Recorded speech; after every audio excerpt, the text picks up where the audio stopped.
We thought yesterday that here we were trying to overcome depression, and at the end we were faced with a wall we couldn't overcome.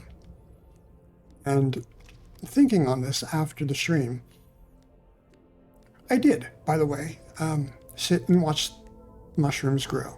And it's something I'll turn into a time lapse when the stream goes on YouTube. But one of my friends, they shared with me what it was like for them to overcome their own depression, because for them, it is like a wall when something that triggers their anxiety and they're being asked to do it, and how they'll stand and hesitate and not move for a good deal of time, and that it takes them a good amount of physical time before they can actually make a movement towards doing something, even if what someone has said is very convincing. Internally, they picture it as a wall, and each brick of that wall has some text or some reason for existing. Something that was told to them in the past, something that has scarred them from wanting to try again, and those memories are readily available in the very moment that such a situation occurs for them. So, in order to overcome it, you can't just individually, brick by brick, try to remove all the bricks and make your path clear. Instead, they were taught a different technique, in which was to, sure, look at a brick, or look at something else, an achievement, something that helps you overcome it. Perhaps it's simply just the desire to want to. But instead of trying to remove that brick, instead to visualize it as a single rung of a ladder and build on that ladder, to spend time reflecting on things and reasons to overcome that insurmountable wall. And over time, you can begin to develop a ladder that can be used again and again to overcome that wall, or perhaps other walls that you've built up internally. And they've shared with me how they've begun that process. And so, in some ways, symbolically, what happened yesterday was us just reaching that insurmountable wall. And we had tried to build something, but we built it in haste, and we didn't really tend it or care for it as we should have. We didn't really monitor it, and it wasn't really put to the test. And so when the time came and we came to overcome the wall as we had prepared to, what we had done was just simply not enough. We needed to do more, and we did. So we just lost a little bit of time. Not a big deal. But I think the symbology of that itself is meaningful in its own way, and it fits with our game experience. And this is important for the next thing I wanted to talk about. I've been spending some time looking at other theories people have written, and I had come across a subreddit that I had mentioned before.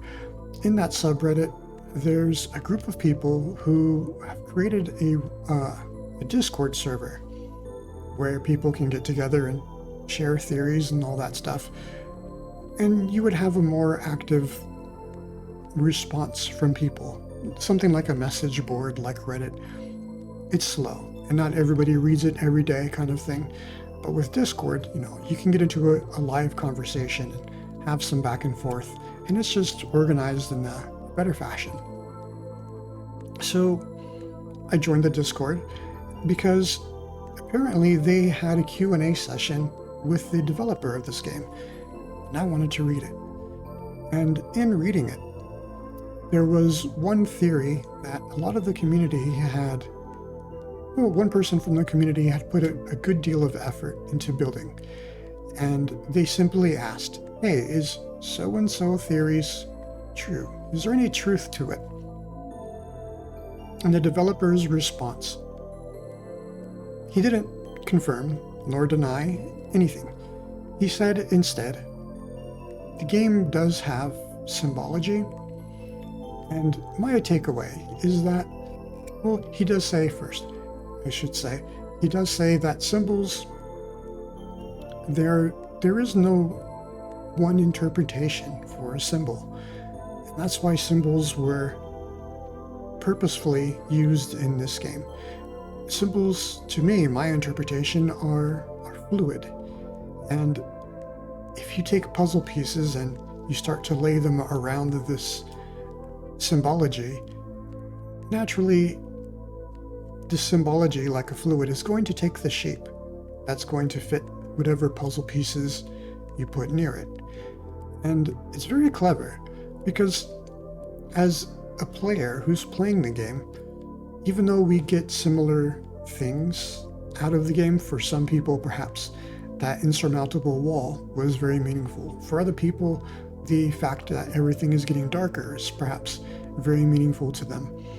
For me, I was looking for another passage. As I mentioned, there are places that look like we could reach, but there was no clear way to reach them.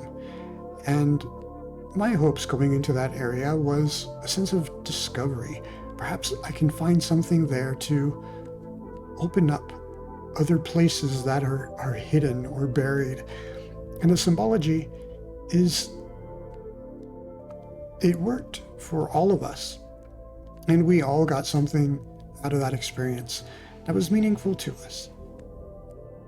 And it's, I guess, the power of symbols and symbology in a game that uses symbology well sticks to that this is a sort of artistic interpretation put forth by the developer, but the player, when they play through it, that symbology becomes something unique, something special for them.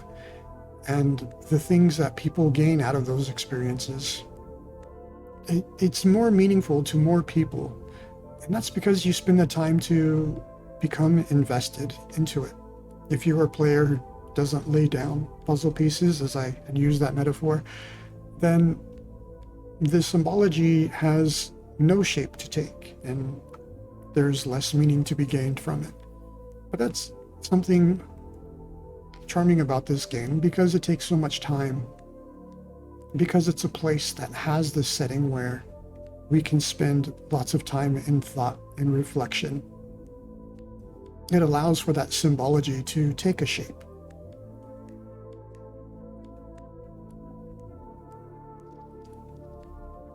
Before I go on, I'm gonna come over here to this mushroom. Oh, it's a piece of coal. No, that's a weird mushroom.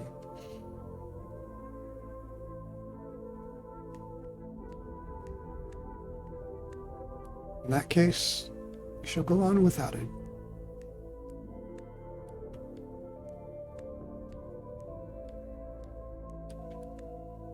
Notice, of all the other mushrooms that we have grown in this way, this one doesn't give us the option to use the mattock.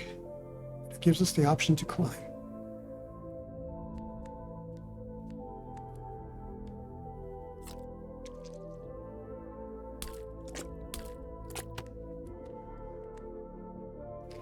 I can't believe this actually worked. We've overcome it. We've overcome that wall. We've built that ladder. So I'm going to take a minute to just be silent and to turn up the music here and sounds for a little bit. This place, it has a lot of meaning, and I don't want to spoil that for anyone.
And that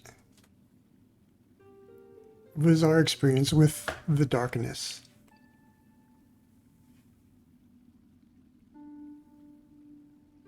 Even just seeing it again, it, the memory of it, everything that I first felt the first time I went through it, it's still there. So, a few things to talk about it. The game supposed to represent that part within yourself, that darkness within yourself. That how do you overcome such a thing, you know?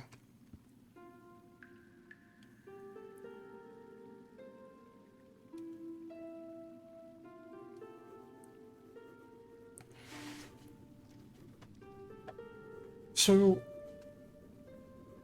the way I interpreted it, just to share some of my symbolism, is that in that darkness, when you're in that dark place, sometimes you make normal progress, sometimes you feel like you're struggling, you're crawling just to make any forward movement at all. And even though you press on, there's no light at the end of that tunnel. That your mind just pictures that it's endless. There isn't going to be an end to it.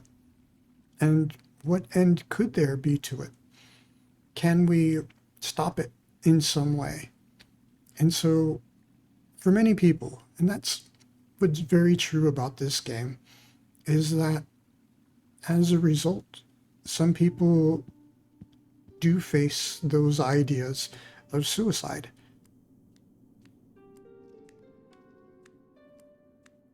And it took us to stop, to turn around, and to walk away from that thought, to find another possibility. To sometimes, it takes that, something to just shift your way of thinking. And to me, that's what that staircase represented, is something that can climb you out of that kind of a mental situation. Something that can, I guess, elevate your thoughts and allow you to see it from a different perspective. And that's what I represent with that stairway. This image we just drew, this first one above us, this one is how we view ourselves. This one is, I forgot the title of that one, but this one is angst, our own angst. And we came face to face with our angst. And I see you. It defeated us. And we just woke up from everything as it was all a dream. The entire day that we had spent climbing up there and hanging out there and just waiting to see if the mushrooms would grow. It's all just whoosh, gone, back to reality. So there was the possibility there, the option to commit suicide. And this is something I praised the developer for. For when I first saw that option to commit suicide, I couldn't press it. I was just frozen with fear. Actually, I didn't even choose the first option. I kept playing the game thinking, okay, it's high, it's difficult. Maybe we just can assume it's suicide. Maybe I'm just risking death. But if I were to jump down, perhaps I'll survive. And then I'll discover something else. I'll discover something new. I'll discover those places that link up to those other places high above. And then I can walk down those staircases and those areas that I wanted to explore. And so I didn't on my first playthrough, but a second playthrough, I made another character just to tempt fate, to see what's there. Could I jump down? Would I be safe? And that's the first time I had clicked through and saw the additional text that, no, this would be killing ourselves. And I pushed that next button with doubt, thinking, no, it's not suicide. I'll survive. I can do this. And I clicked it. And that's when we saw the next big, bold, red text. The longing will end. You will not be able to go back. You will be killing yourself. This is not a joke. This is not a tempt of fate. It's that deep. This is the end. And so the developer is kind of telling you flat out with the big red text, this will be the end. Oh, okay. So, yeah, that's one of the endings. I'm going to let the shade sit here for a bit, and let's share with you what that actually looks like. So we can see it again. This is from my save game, or the first time I was here.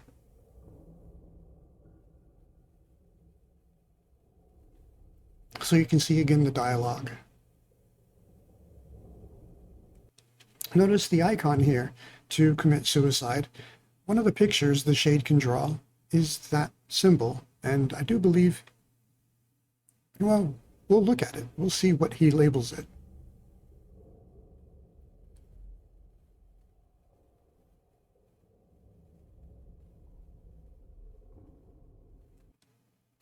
I do like the part where he says, I only have one life. The time that you've spent playing the game, it's meaningful. Would you sacrifice everything you've done up to this point? Yeah, I didn't go forward. This is a video of the very first time I was playing the game. As you can see, the time is very different from the time we have now. But yeah, commit suicide. Let's see what our shade has to say about that.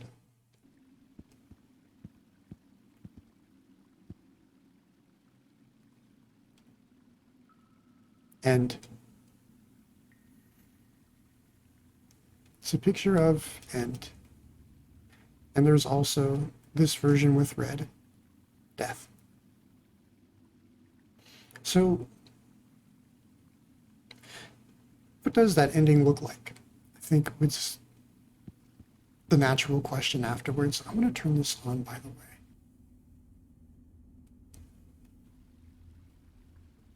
The soothing music of running water is calming my nerves. We need a little bit of calming after what we just went through, I think. But there's more. Let's actually see what the ending looks like. As you can see, less than 4 days have passed. You can reach this place fairly quickly if you know what to do. So there was a lot less invested in playing through just to see this ending, but I still think it's quite meaningful.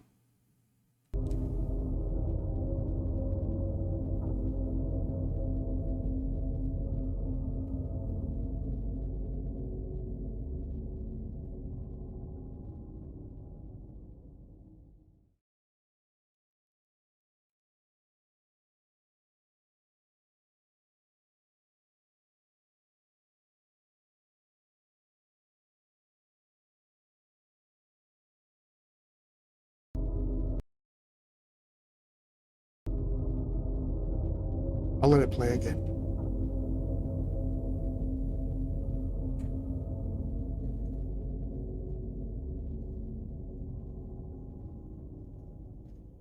To me, that light represents potential, that light of who you are and what you can do, and how it just fades out and is gone to nothing.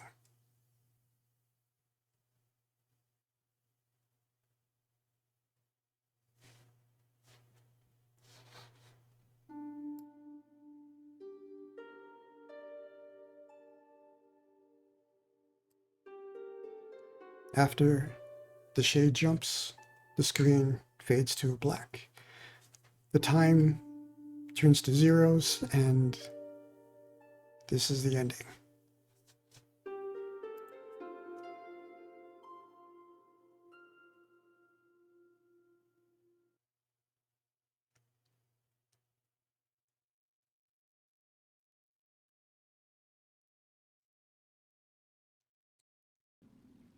Here we are, back to our living shade. So, yesterday, our shade stopped. He had some thoughts. He wanted to spend some time to be introspective. And we overcame one of his questions. I like to think of it as that ladder that we're building for ourselves internally. And after overcoming that question, we chose, I might die or get punished by the king. In which our shade, he sighed. And he's not starting over. He's returning to the same question he was stuck on. So I will have to face the darkness, which is what we did. The journey will be dangerous. I will have to face the darkness if I wish to climb through these caves.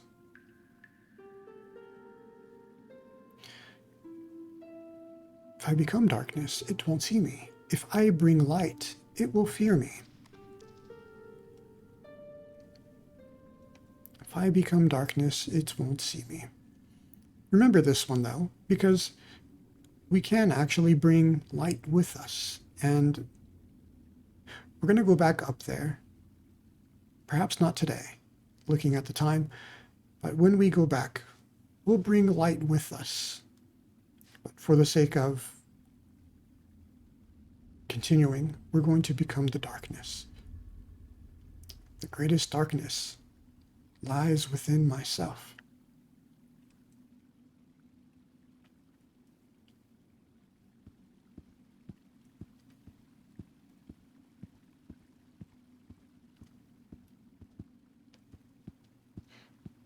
Our little shade has had a moment, an epiphany.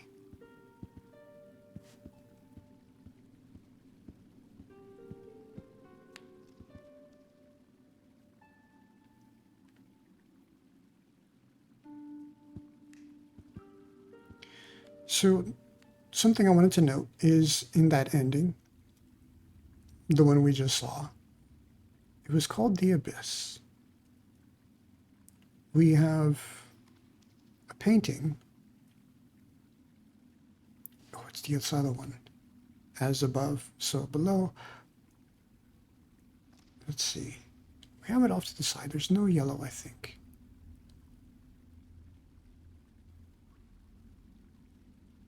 The Abyss. So that's our symbol, our painting of the abyss. A bit of a tree. And so we can consider, is the abyss everything underneath? Is that the name of the caves? Or is that just the name of the single pit we had jumped into? Just because it was so big that it was the abyss. Or is everything here underground meant to represent the abyss? There is another image for abyss as well. Here it is. It's like an eye. And I can think of the saying, careful those who stare into the abyss, for the abyss stares back at you. And so you can think of it as a very deep pit, but also as an eye looking back. And that's just a fun bit of philosophy. In that Q&A, I was reading from that Discord server, the Q&A that the developer had answered. He did mention his own symbology, that when he created the paintings, these are meant to be symbols. Symbols for the users to play with, to gain some understanding.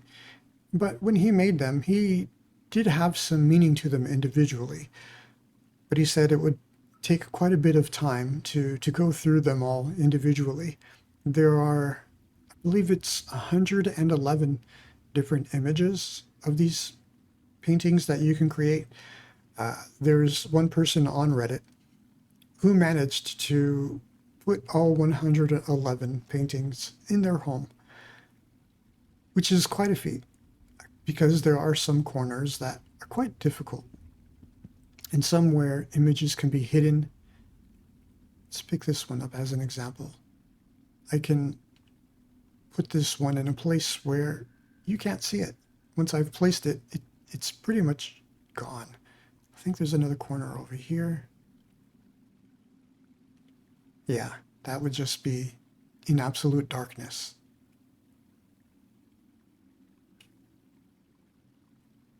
It's something I had wondered. Is there a limit to how many paintings you can put? There is not.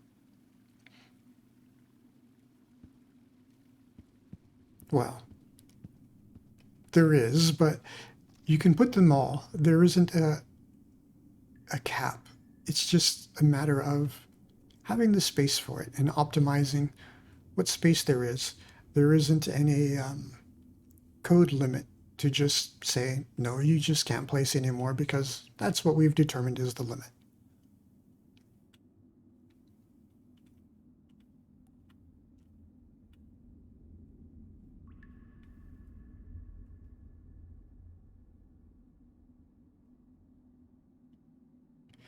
I think there's more I'd like to share at another time about things I've read, things I've found. I think I'll leave today as a place of reflection on that darkness and to allow it to keep its bit of meaning. We can, though, finish off one of the books. Normally this would have been a reading day, but it's not a hard rule. We just interject reading days to pad the time because it's going to take a good bit of time before we complete 400 days. But we are at the very end of this book, and I think we have enough time to finish that. When Zarathustra had taken leave of the town to which his heart was attached, the name of which is the Pied Cow, there followed him many people who called themselves his disciples, and kept him company. Thus came they to a crossroad, when Zarathustra told them that he now wanted to go alone, for he was fond of going alone. His disciples, however, presented him at his departure with a staff, on the golden handle of which a serpent twined round the sun. Zarathustra rejoiced on account of the staff, and supported himself thereon. Then spake he thus to his disciples, Tell me, pray, how came gold to the highest value? Because it is uncommon, and unprofiting, and beaming, and soft in lustre, it always bestoweth itself. Only as image of the highest virtue came gold to the highest value. Godlike beameth the glance of the bestower. Gold lustre maketh peace between moon and sun. Uncommon is the highest virtue, and unprofiting. Beaming is it, and soft of lustre, and bestowing virtue is the highest virtue. Verily, I divine you well, my disciples. Ye strive like me for the bestowing virtue. What should ye have in common with cats and wolves? It is your thirst to become sacrifices and gifts yourselves, and therefore have ye the thirst to accumulate all riches in your soul. Insatiably striveth your soul for treasures and jewels, because your virtue is insatiable in desiring to bestow. Ye constrain all things to flow towards you and into you, so that they shall flow back again out of your fountain as the gifts of your love. Verily, an appropriator of all values must such bestowing love become. But healthy and holy call I this selfishness. Another selfishness is there, an all too poor and hungry kind, which would always steal the selfishness of the sick, the sickly selfishness.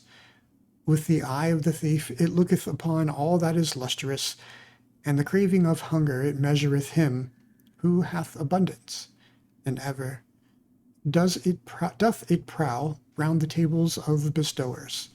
Sickness speaketh in such craving and invisible degeneration of a sickly body, speaketh the larcenous craving of this selfishness. Tell me, brother, what do we think bad and worst of all? Is it not degeneration? And we always suspect degeneration when the bestowing soul is lacking. Upward goeth our course from genre to supergenre, but a horror to us is the degenerating sense, which saith, all for myself. Upward soareth our sense. Thus is it a simile of our body, a simile of an elevation. Such similes of elevations are the names of the virtues. Thus goeth the body through history, a becomer and fighter. And the spirit, what is it to the body? Its fights and victories herald, its companion and echo. Similes are all names of good and evil. They do not speak out, they only hint, a fool who seeketh knowledge from them. Give heed, my brethren, to every hour when your spirit would speak in similes. There is the origin of your virtue. Elevated is then your body, and raised up with its delight. Enrapture it, the spirit, so that it becometh creator, and valuer, and lover, and everything's benefactor. When your heart overfloweth broad and full like the river, a blessing and a danger to the lowlanders, there is the origin of your virtue. When ye are exalted above praise and blame, and your will would command all things, as a loving one's will, there is the origin of your virtue. When ye despise pleasant things, and the effeminate couch, and cannot couch far enough from the effeminate, there is the origin of your virtue. When ye are willers of one will, and when that change of every need is needful to you, there is the origin of your virtue.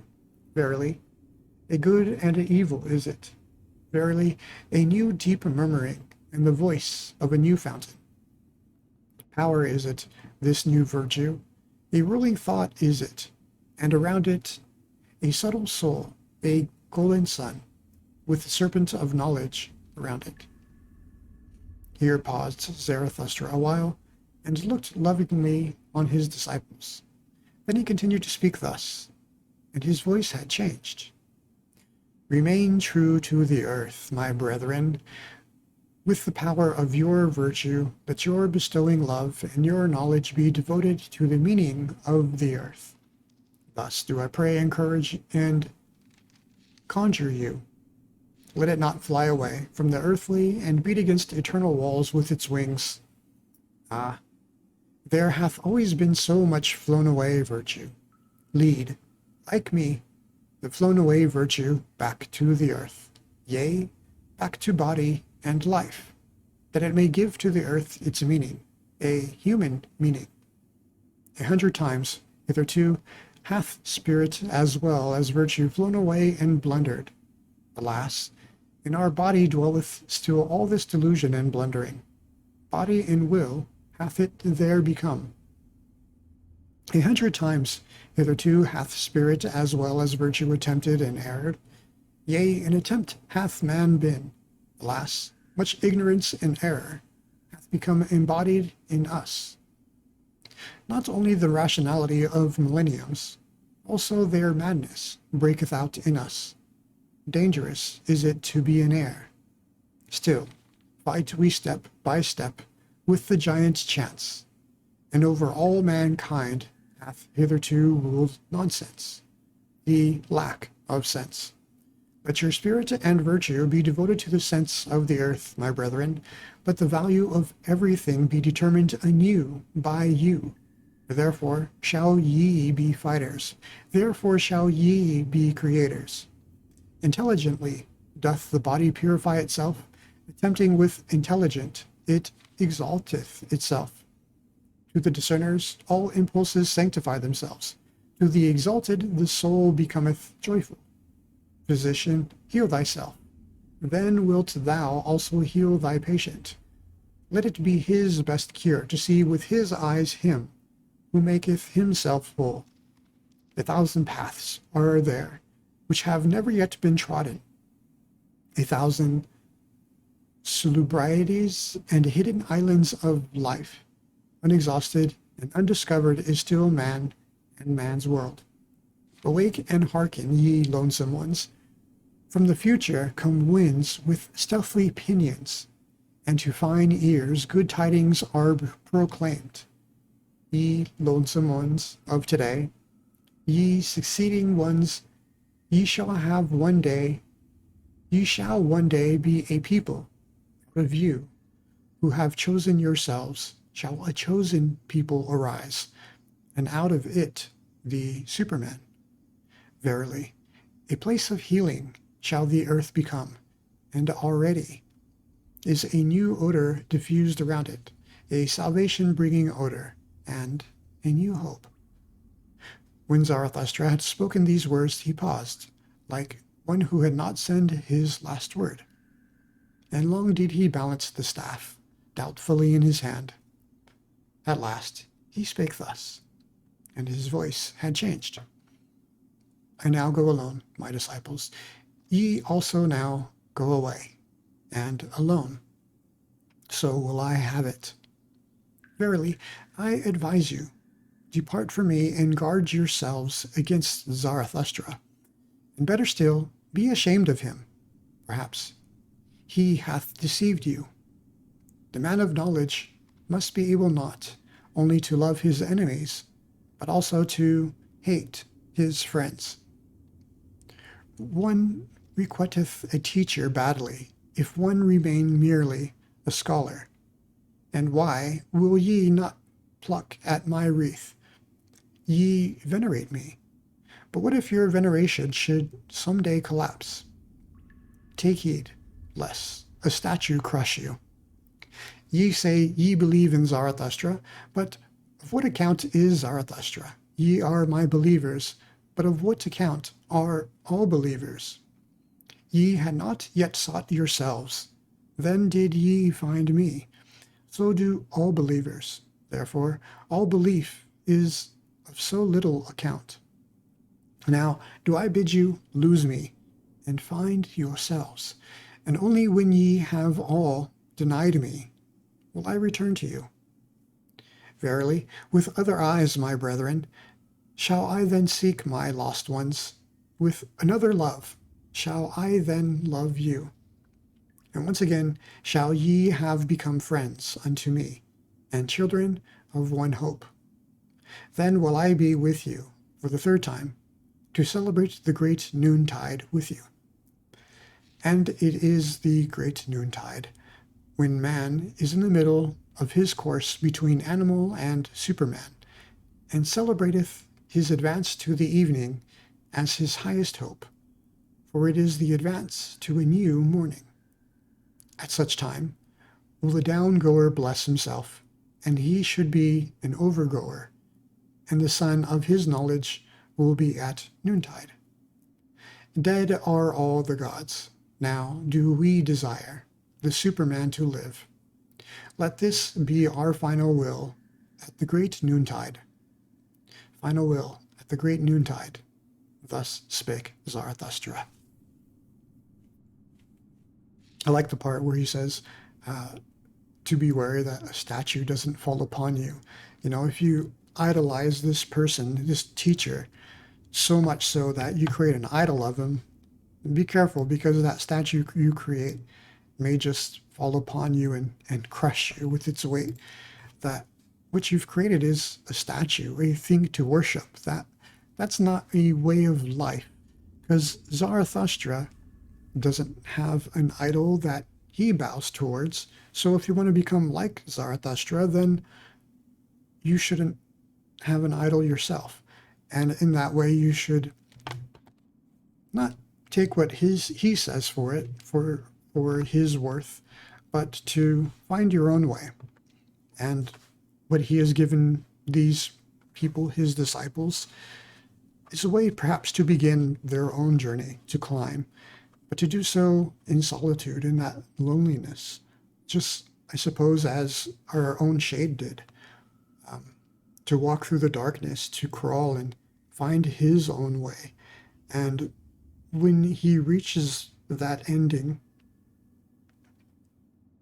to make that choice for themselves, not because someone else says to, oh, hey, don't jump, but to find it for yourself, your own reasons, to find your own path through that darkness. And that's what our shade did. He found that stairway. And that's, to me, that's what that symbol represents, finding that stairway through the darkness, finding your own step, your own path, your own way to go. This is a 2D game, so you can only really represent a new path by going up or down. But it's nice that it's a path leading up. It's taking us out of where we once were. And we had plateaued. We had reached as far as we could reach, but there in the darkness, facing that, we found our own way. Well, so far, we've come face to face with our angst, but we've reflected upon ourselves and in some way accepting that darkness within ourselves. That's where our shade is now. Accepting of that in order to overcome darkness, he must become darkness.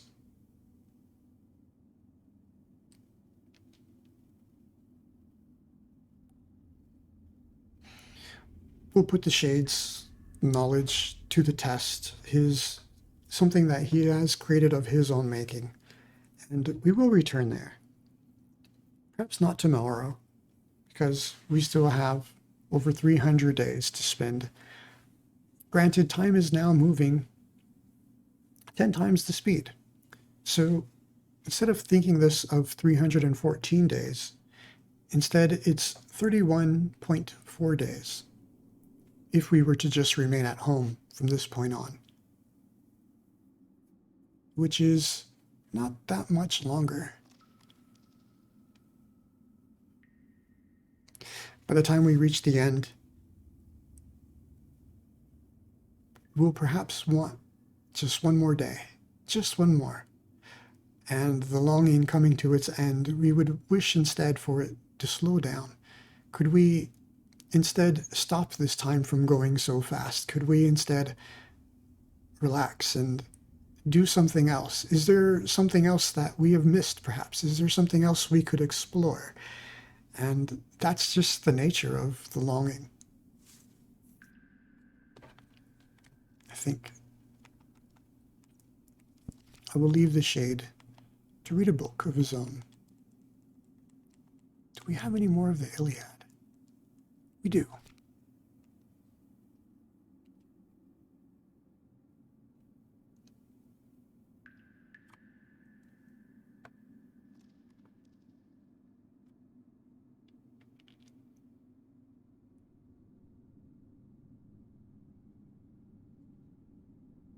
It is nice, though, to be back at home.